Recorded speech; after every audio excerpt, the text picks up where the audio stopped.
Sayang engkau tak duduk di sampingku kali.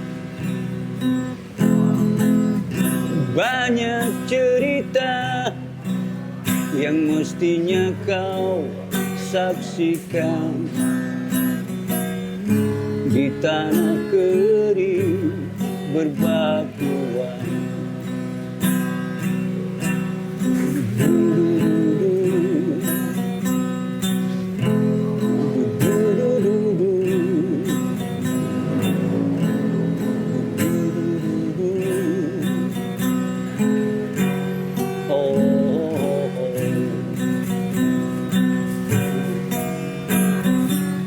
Tubuhku terguncang karena dampak ke macet kan gitu. Sekarang aja nih saya dari pagi nungguin yang makan lama banget masuknya.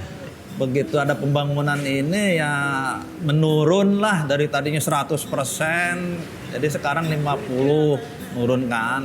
Bagaimana lagi kan gitu. Seperti jadi saksi gembala kecil menangis sedih.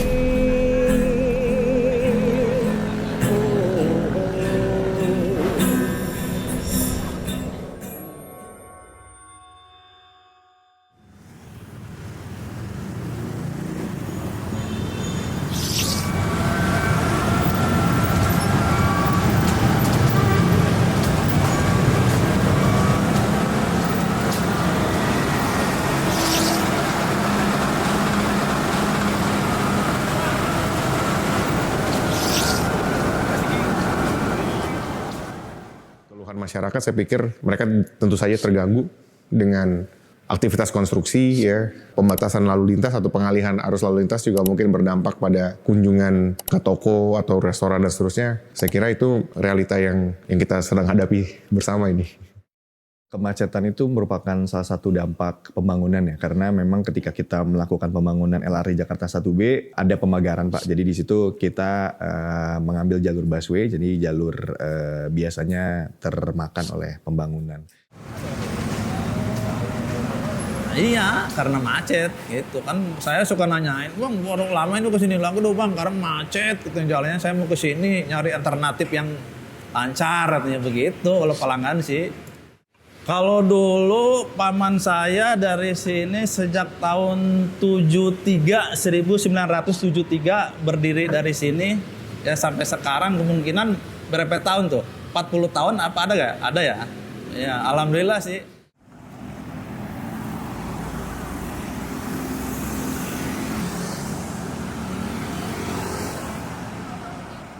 Yang sekarang kan udah 2 fase ya Pak ya. Jadi untuk fase 1A sendiri sebenarnya kita mulai di 2016 kajiannya, kemudian pembangunan di fase 1A itu dimulai sejak awal 2017 sampai dengan 2019. Dari Kelapa Gading sampai Velodrome. Nah, kemudian di tahun 2023 Agustus, nah kita melanjutkan lagi pembangunan fase 1B dari Velodrome sampai dengan Manggarai.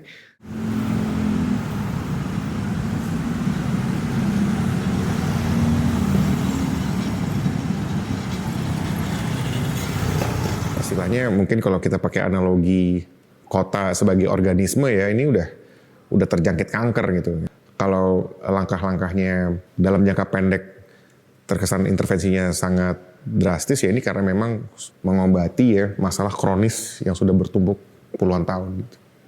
Mau nggak mau karena faktanya demikian ya kita melakukan aktivitas konstruksi di atas ya kegiatan yang maupun daerah yang sudah terbangun, sudah ada penduduknya, sudah ada aktivitasnya gitu. Saya kira itu yang sekarang sedang dialami ya. Ada kajian yang sudah kita lakukan, jadi kajian AMDALALIN, jadi kajian analisa dampak lalu lintas yang sudah kita lakukan.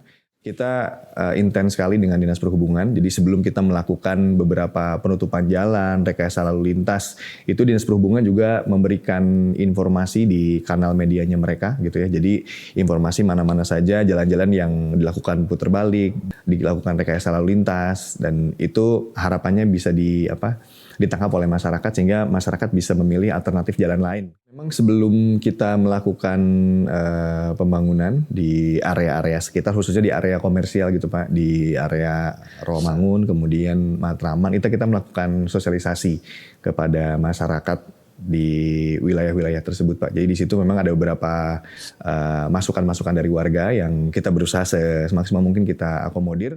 Ya sebelumnya sih saya juga belum ada komunikasi gitu. Sosialisasi gitu. Nggak ada sih. Ya kemungkinan tahu sih kalau masalah dari RT mah kan gitu. Sosialisasi itu suatu yang mudah diucapkan ya, tapi saya paham juga melakukannya mungkin nggak semudah pengucapannya. Jadi kalau saja bisa dilakukan lebih awal, lebih baik gitu ya.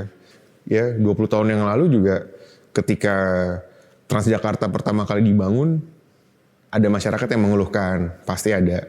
Ya karena terdampak baik fase konstruksi maupun ya kalau dalam konteks Transjakarta justru ruas jalan lajur kendaraannya dipakai. MRT juga ya sejak 2013 sampai 2019 sepanjang koridor Fatmawati sampai ke Tamrin itu memang juga dampaknya sangat tinggi, dan sekarang pun fase berikutnya ke utara dan nantinya barat timur akan juga terjadi hal yang sama. Jadi saya pikir apa yang sekarang terjadi di ruas misalnya Pramuka sampai Manggarai ini juga pernah kita temui sebelumnya di proyek-proyek sebelumnya.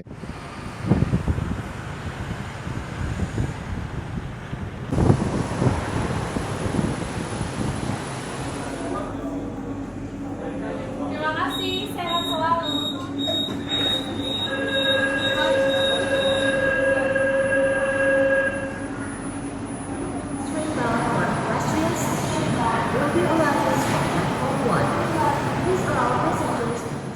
Kita menargetkan fase 1B ini selesai di Agustus 2026.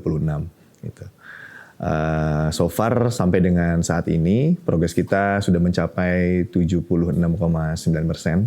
Jadi harapannya nanti di akhir tahun ini pekerjaan infrastruktur Velodrome Manggarai ini bisa selesai semua. Nanti di kuarter 1 sekitar Maret atau April kita udah bisa masuk ke tahapan testing commissioning, dan harapannya di Agustus kita bisa menyelesaikan semuanya.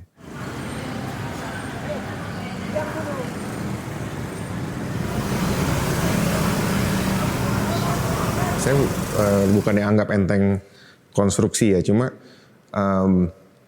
sekiranya ada cara untuk mempercepat konstruksi harusnya dilakukan.